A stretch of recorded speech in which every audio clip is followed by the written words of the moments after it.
চলো আজকে একটা অঙ্ক করছি। সেই অঙ্কটা হচ্ছে আমাদের নাম্বার সিস্টেমের দুটি সংখ্যার যোগফল 128 বলে দিয়েছে এবং তাদের ভাগফল 3 বলে দিয়েছে। তাহলে সংখ্যা দুটির পার্থক্য কত হবে? তাহলে এই অঙ্কটা খুব সহজেই করা যায়। তো আমরা প্রথমে ভাগফল দেখে নিই। কী বলেছে? x/y এর ভাগফল 3। তো 3 মানে কি? 3 মানে কি? 3-এর নিচে কিছু না, মানে 1 আছে। তাহলে x এর মান কত পেলাম? x এর মান 3 পেলাম। আর y এর মান কত পেলাম? y এর মান আমরা পেলাম 1।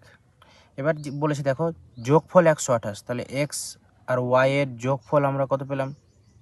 3 আর 1 এর যোগফল 4। আর এই 4টাই বলে দিয়েছে 128। তাহলে কত গুণ হলো বলে ফেলো তাড়াতাড়ি। তাহলে 32 গুণ। 4 3 12 আর 4 2 28, 32 গুণ হলো। এবার আমাদের বলেছে পার্থক্য কত? পার্থক্য মানে এক্স মাইনাস ওয়াই এর বের করতে হবে। এক্স মাইনাস ওয়াই, তাহলে এক্স থেকে যদি ওয়াই বাদ দিই তাহলে আমরা কত পাবো? 2 পাবো। আর এখানে কত গুণ হচ্ছে? 32 গুণ। তাহলে এই 32টা আমরা গুণ করে দেবো এর সাথে, তাহলে কত পাবো? 64।